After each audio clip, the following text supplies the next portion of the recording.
Bonjour à tous et bienvenue sur ma chaîne Money Time. Aujourd'hui, c'est l'avant-dernier jour de l'année et je souhaitais faire un point sur mon bilan boursier de 2023. Donc, ça faisait un petit moment que je n'avais pas fait de vidéo concernant ma chaîne. Et effectivement, en ce moment, je suis très occupé avec un enfant et des travaux en cours dans une maison.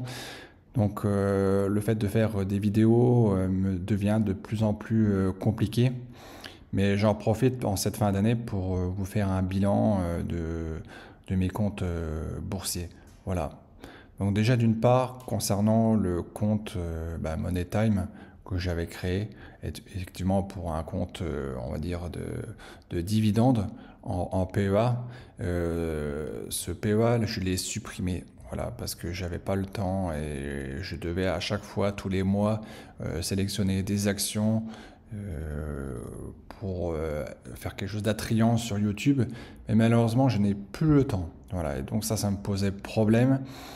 Et j'ai décidé en fait d'arrêter en fait cette idée-là. Voilà.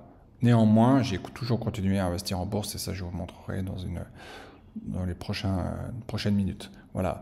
Mais je voulais faire quand même le point sur la situation de mon portefeuille Money Time. À savoir que je me suis arrêté, on va dire, j'ai pas fait beaucoup de vidéos en fait, j'en ai fait peut-être trois quatre, mais je me suis arrêté vraiment au début d'année. Et ce qu'on peut voir en fait après l'arrêt de ce compte, c'est que quand même, si je m'étais arrêté et puis que j'aurais continué sans mettre de l'argent au fur et à mesure des mois, j'aurais quand même eu 20% de plus-value, c'est-à-dire 630 euros sur un montant total de 3818 euros.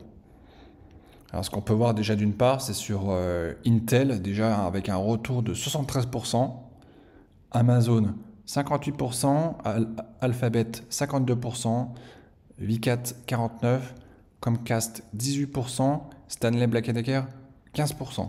Voilà. Après, c'est Ruby, Clorox Company et beaucoup des sociétés immobilières comme Nexity, Covivio, ICAD et enfin Eutelsat qui m'ont fait perdre vraiment en retour. Voilà. Mais c'est pas tellement grave en fait parce que c'était du moins 7% jusqu'à moins 39%, sachant que pour le reste, on en était bien au-delà des 50% pour certains.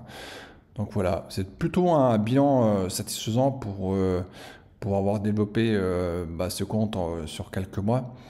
Mais j'ai préféré arrêter et réinvestir cet argent sur mon compte CTO, étant donné que moi j'ai plus une idée philosophique d'action de croissance. Je crois plus sur la croissance des actions que d'avoir en fait des dividendes tous les mois. Moi j'ai pas besoin d'avoir des dividendes tous les mois et surtout de payer 30% de taxes à l'État. Ça c'est quelque chose qui me gêne, moi. Voilà.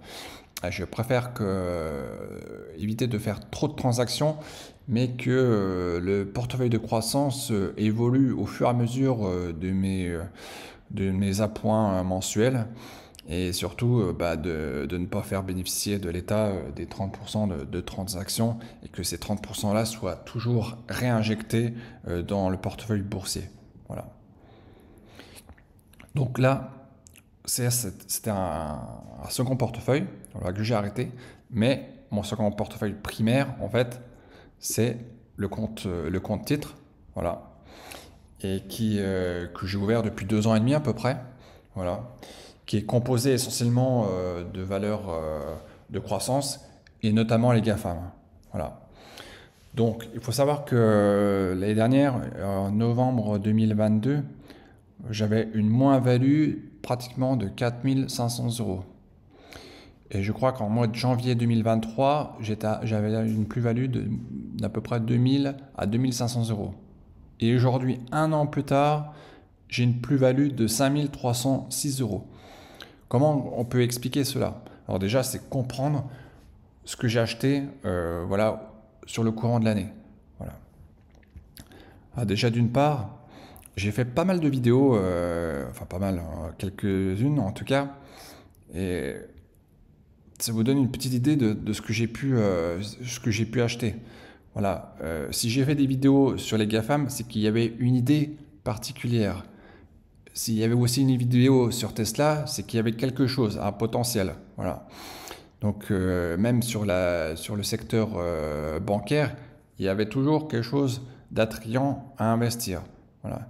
Et quand on regarde le portefeuille, voilà, Alphabet, j'ai commencé à investir, on va dire, il me semble que c'était plutôt courant de l'année dernière. Voilà.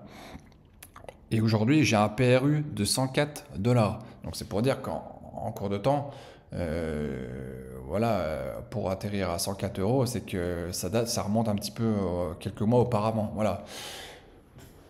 En sachant que Alphabet, c'était à 80 dollars l'année dernière, au mois de novembre. Amazon, pareil, 80 dollars. Apple, on était retombé à 130 dollars. Microsoft, on était tombé, il me semble, à 230 dollars. Et Tesla, 100 dollars. Voilà. Quand vous voyez la différence, 100 dollars, 250, 230, 376, 130, 190, 80, 150, 80, 140. Vous voyez pourquoi j'insistais sur les vidéos pour vous dire, essayer de voir un peu les choses voilà, d'une autre façon, à savoir qu'il fallait quand même investir sur ces valeurs technologiques qui sont des valeurs fortes et sûres. Voilà. Et quand c'est des valeurs sûres qui ont une tendance à baisser et que c'est un défaut de marché, il faut savoir en profiter. Et moi, j'ai profité vraiment tout le long de l'année 2023 à investir sur ces valeurs. Et j'ai beaucoup investi, enfin j'ai investi comme vous le voyez, hein, sur Alphabet, Amazon, Tesla, sur ces 3 actions, j'ai vraiment investi tout le long de l'année. Et quand on regarde, voilà, la plus-value sur tout le long de l'année, j'ai quand même 600 euros sur Alphabet, 500 euros sur Amazon, 417 euros donc sur Tesla. En tout, c'est 1500 euros au fur et à mesure de l'année. Voilà, en sachant que j'ai investi 300 euros tous les mois. Voilà. Bien sûr, j'ai réinjecté un petit peu d'argent sur certaines valeurs, mais voilà, des valeurs GAFAM qui étaient au plus bas, il fallait en profiter et c'était clair quoi. Surtout sur Tesla, il y a un moment donné c'était à 100 euros et encore j'ai hésité à un moment donné parce que je me suis dit oh, ça tombe trop bas, je vais peut-être pas en acheter autant. Mais maintenant, alors si, je regrette un petit peu. J'en ai acheté quand c'était à 160, 65. Voilà, j'en ai racheté récemment aux alentours de 200, la dernière baisse là au mois de novembre. Mais vous voyez quand même que c'est plutôt valorisant hein, avec des pourcentages à 2 chiffres. Voilà. Et à l'heure actuelle, bon, bah, je suis à une plus-value de 5300 euros, et ce qui représente un peu plus d'une performance sur l'année 2023 de plus de 20%. Je crois qu'on est même plutôt à 25%. Voilà. Pour un petit portefeuille de 31 000 euros, c'est plutôt satisfaisant. Voilà. Mais il ne fallait pas perdre espoir sur le long de l'année, et surtout l'année dernière. On est au mois de novembre de l'année dernière où vraiment j'étais à ras des pâquerettes, pratiquement à moins 5000 euros de moins-value. Je pense qu'il y a quand même, il y aurait eu des personnes franchement qui auraient peut-être abandonné et auraient acté leur perte. Voilà. Moi c'était un peu différent, sachant que de mon côté j'ai quand même de l'argent de côté pour pallier à ce défaut. Quoi. Voilà. Même si vous le voyez, voilà, je suis tout à fait transparent hein, voilà, sur mon portefeuille, j'ai quand même investi beaucoup plus que j'en ai. Et alors que si j'ai un portefeuille de 31 000 euros, mais au final, sur le compte, le total du compte, j'ai 20 000 euros. Voilà. Mais j'ai une certaine somme d'argent sur le livret A qui compense en fait les frais de faire, on va dire, qui compensent les frais de crédit, on va dire. Voilà. Donc, le bilan est excellent, franchement. Même moi, je ne pensais pas atteindre 5 000 euros. Mais au courant de l'année, je me dis, si j'étais à 2 000, 3 000 euros, ça serait bien. Voilà. À l'heure actuelle, bon, on est plus sur on va dire, une croissance du portefeuille dans les environs de 8 à 9%. C'est plutôt satisfaisant pour un débutant. Hein. Moi, ça fait 2 ans et demi, donc je m'initie à la bourse. Voilà. J'essaye un peu de partager mon expérience, que ce soit du positif et du négatif. J'ai fait des erreurs en bourse, voilà. Quand on regarde comme ça un peu en détail, c'est pas forcément sur SMCP que j'ai fait une erreur. Voilà, certes, une moins-value de 350 euros. Voilà, l'action a baissé, ça je m'y attendais pas, mais je laisse courir, sachant que j'ai d'autres plus-values. Mais ma plus grosse erreur en bourse, c'est vraiment sur Microsoft, et notamment d'avoir investi en bloc, c'était en début 2022, j'avais investi 8000 euros d'un coup comme ça. Et ça a été mon erreur en fait, parce que quand j'ai investi cette somme-là, le PRU était à 330 euros. Voilà. Malgré tout, une performance positive, mais c'est un peu. Faut pas trop la prendre en compte. Voilà. J'aurais préféré saisir l'occasion quand l'action était aux alentours de 230 euros. De 230 dollars, pardon. Voilà, mais je crois que j'avais acheté deux trois actions à 260 euros, mais voilà, ça ne fait pas baisser forcément le PRU avec quelques actions. Voilà. Mais ça, j'ai pris conscience de mon erreur et c'est pour ça que maintenant, j'investis au fur et à mesure vraiment sur les actions et j'applique la DCA mensuellement. Voilà. Et en tout cas, ça a l'air de convenir, en tout cas sur mon portefeuille. Voilà, donc je suis très heureux de la situation de mon compte. Voilà. Et je pense que la plupart des investisseurs cette année sont plutôt contents. Voilà. Donc moi j'ai une performance à deux chiffres. Et c'est très bien. Voilà. Après, il faut voir comment on peut voir l'année 2024. En sachant que les GAFAM, ils ont évolué en moyenne entre 50 et 60% sur l'année glissante. J'estime que en fait, ça va pas forcément augmenter d'autant et je suis prêt à parier que ça augmentera entre 10 et 15%, mais pas plus quoi. Là, on a atteint, il fallait investir là il y a un an. Là, maintenant c'est un peu trop tard quoi. Le plus gros est fait. Voilà. Moi, je m'attends plutôt à une stagnation, même si 10 à 15% c'est quand même notable. Hum, après, on verra au fur et à mesure des mois. Vous voyez, il peut y avoir tout un genre de circonstances qui fait que tout le marché peut basculer voilà, du jour au lendemain. Donc ça, on n'en sait rien, mais si, je pense qu'il faut être logique. Quoi. La Fed tend à, à faire diminuer les taux. Donc ça, c'est plutôt une bonne note pour les GAFAM. Voilà, à voir sur le long terme comment ça va réagir. Mais je pense que déjà le marché a pris acte de ça. Et à l'heure actuelle, j'ai la plus-value qui correspond à ce choix. Voilà.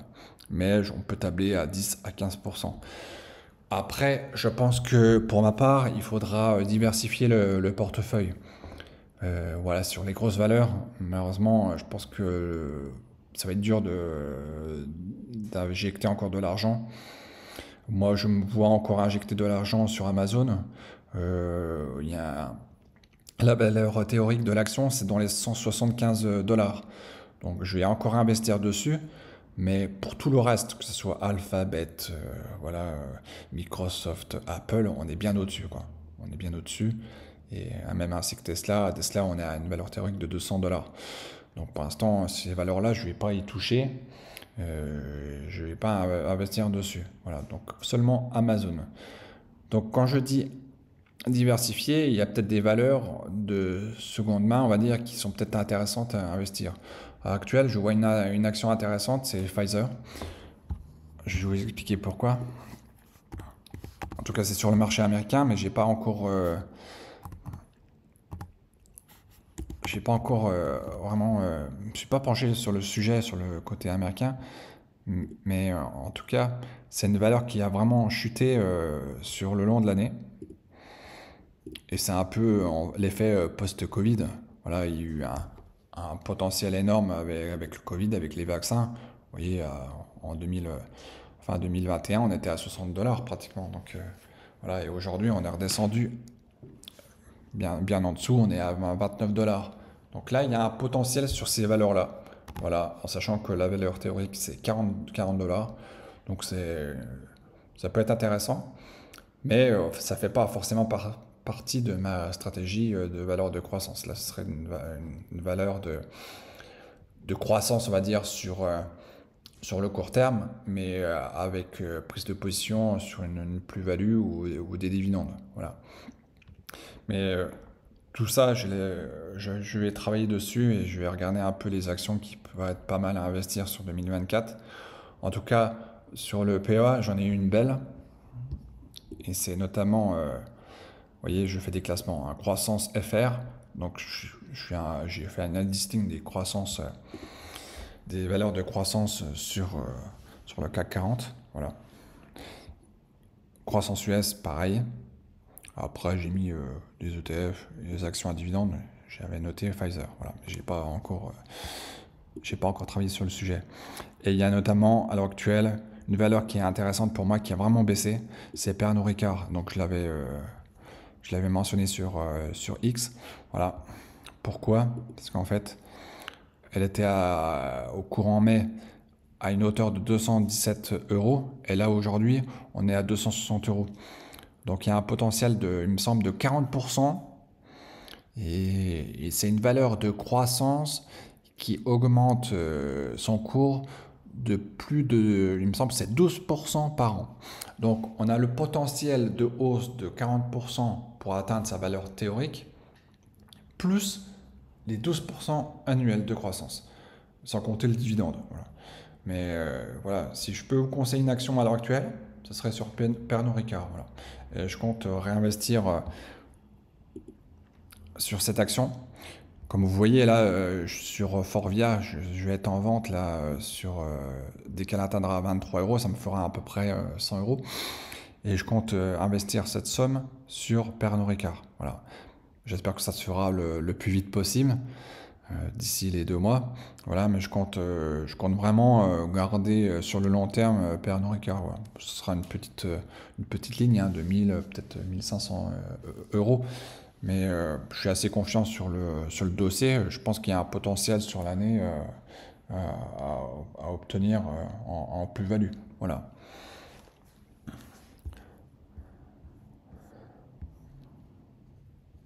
Donc là, on va aller maintenant, étant donné que je suis plus trop actif sur YouTube, je ferai quand même quelques vidéos sur le long de l'année. Mais sachez en tout cas que je suis vraiment entièrement disponible sur X, anciennement Twitter. Voilà. Et j'intègre toutes mes données au fur et à mesure des semaines sur mon portefeuille. Voilà, ça permet de prendre conscience en fait de mes actions en cours et de mes performances. Voilà.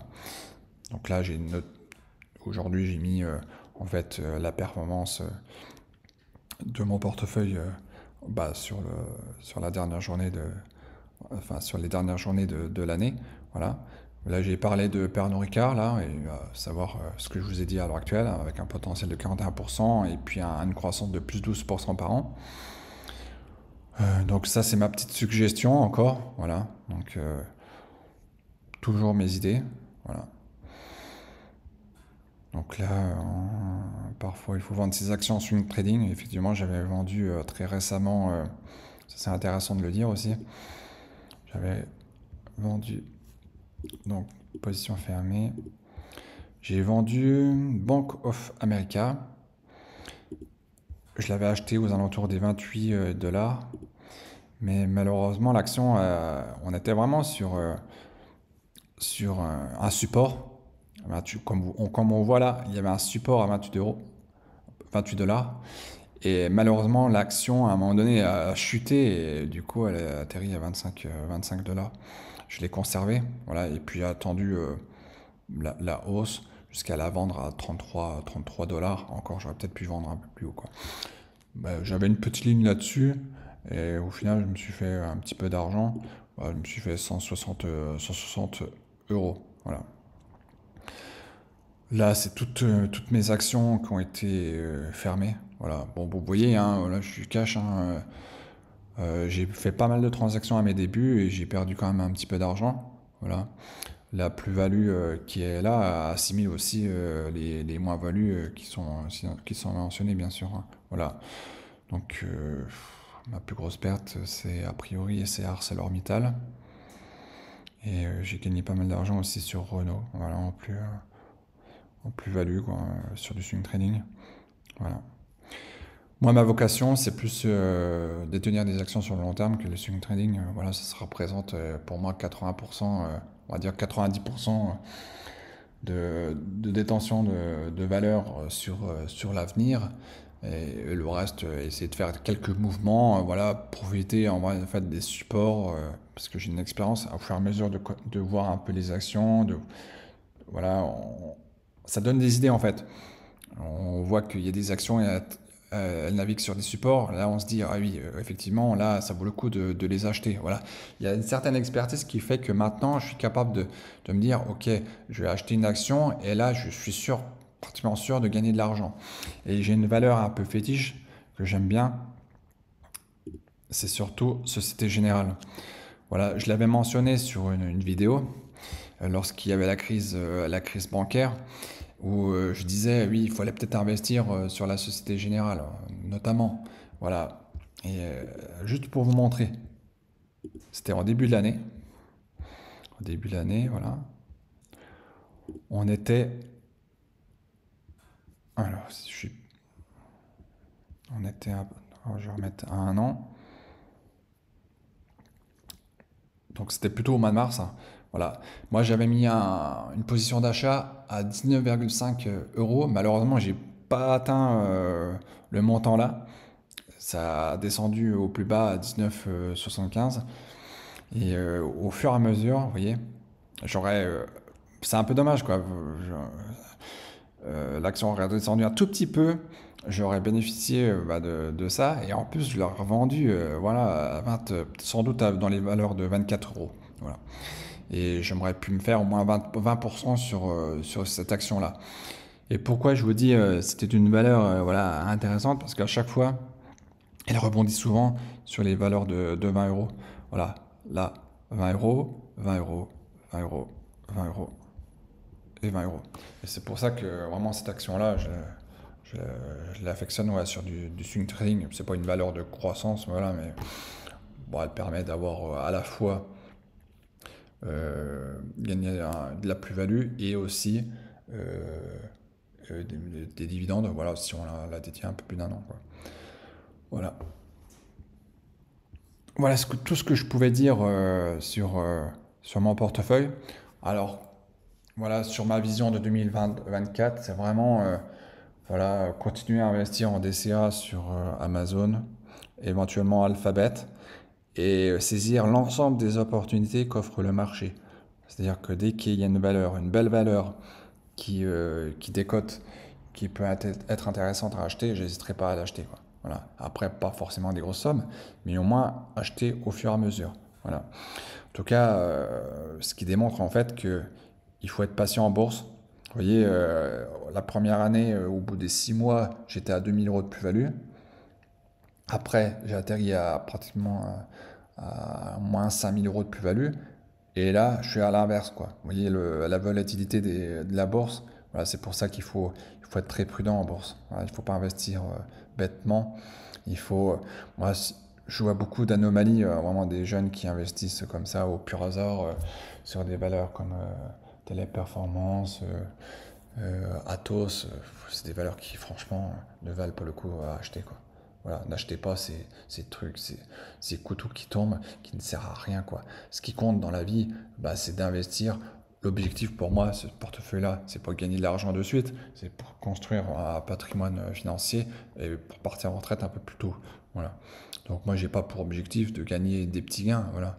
Et puis des petits gains ou éventuellement en perdre beaucoup, quoi. Donc voilà.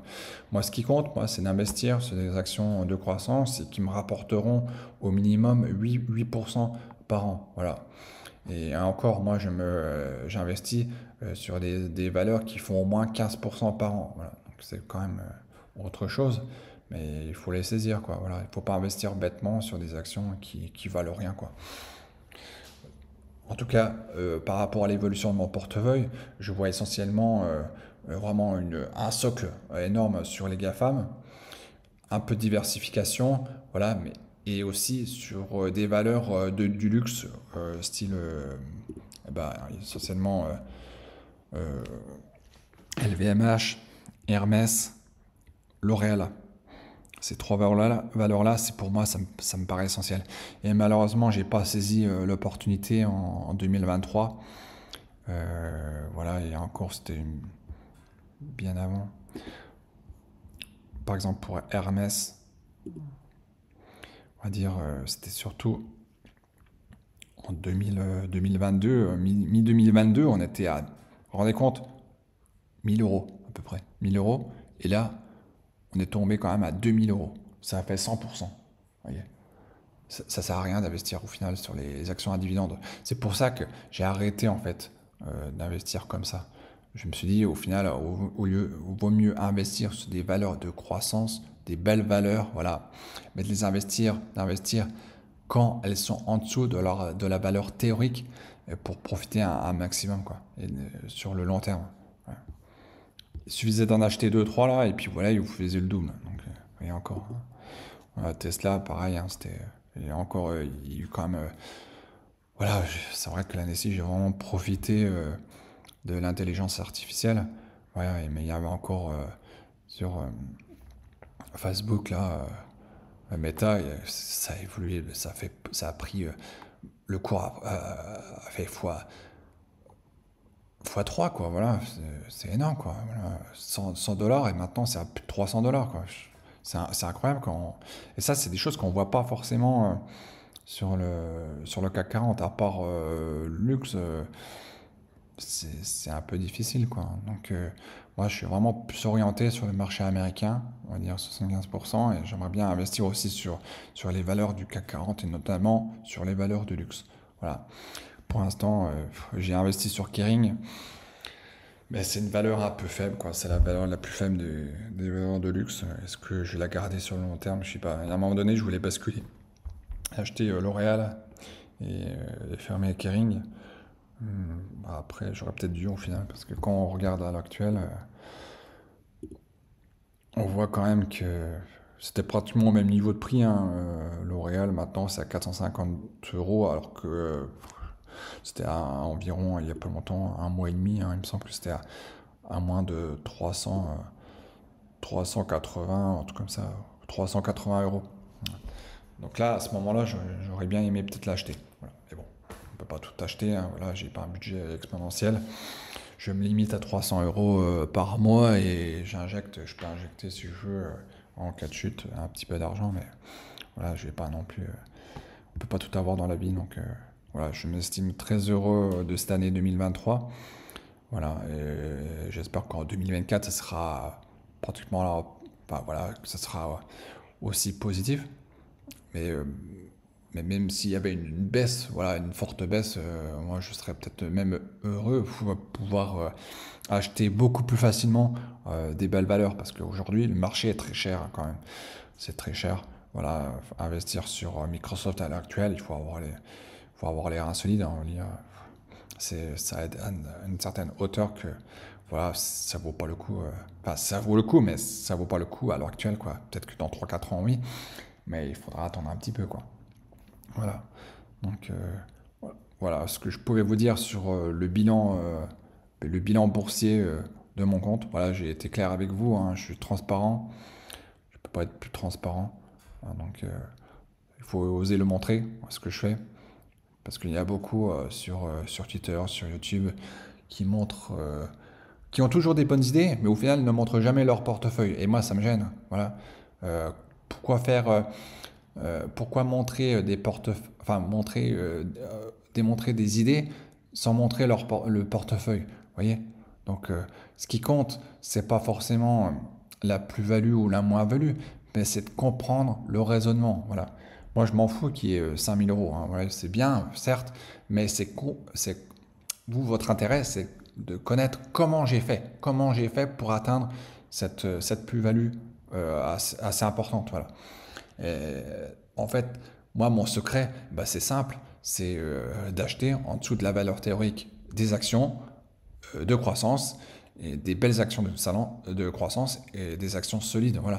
Et c'est tout, quoi. Oui, GAFAM, si possible du luxe, voilà, et puis deux, trois actions qui peuvent être intéressantes, des valeurs de croissance. Ben voilà, ça va se limiter à ça.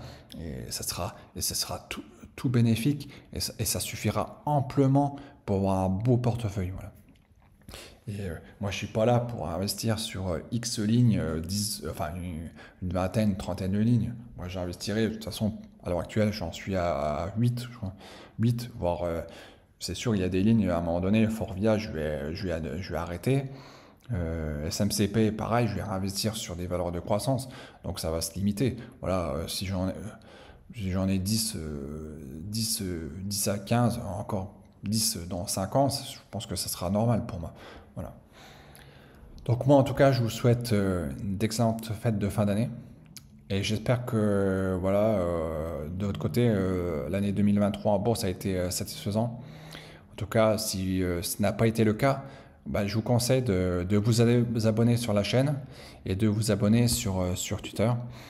Donc voilà, il y a le lien sur la description de la vidéo et sur ma chaîne YouTube. Voilà, et j'hésiterai pas, étant donné que j'ai un peu moins de temps, c'est l'année prochaine, je suis toujours en travaux avec un enfant et puis voilà, c'est un peu compliqué. Mais en tout cas, je ferai toujours partager mon expérience à l'écrit et vous donner quelques idées d'investissement. Voilà. Donc voilà, le lien, il est juste en bas. Donc sur Twitter, là, il suffit de s'abonner. Pour l'instant, j'ai pas beaucoup d'abonnés, je vous le dis très clairement. Et voilà, si les gens m'avaient suivi courant 2023, je pense qu'ils auraient gagné un petit peu d'argent. Voilà. Donc ça vaut le coup de s'abonner, de s'informer. C'est pas le tout des fois d'acheter des formations, des trucs comme ça qui servent à rien au final. La plupart du temps, c'est surtout pour faire gagner de l'argent à celui qui crée les formations. Après, est-ce que la formation, elle est convenable ou non? Ça, je ne sais pas, mais en tout cas, je pense que moi, je suis un initié. J'ai regardé des vidéos gratuites, j'ai jamais payé une formation, quoi que ce soit. Et la plupart du temps, je me fais confiance, tout simplement. Voilà. Donc voilà, n'hésitez pas à vous abonner et on se retrouve l'année prochaine, en 2024. Et je vous souhaite à tous de bonnes fêtes de fin d'année et à très bientôt sur la chaîne Money Time. Au revoir.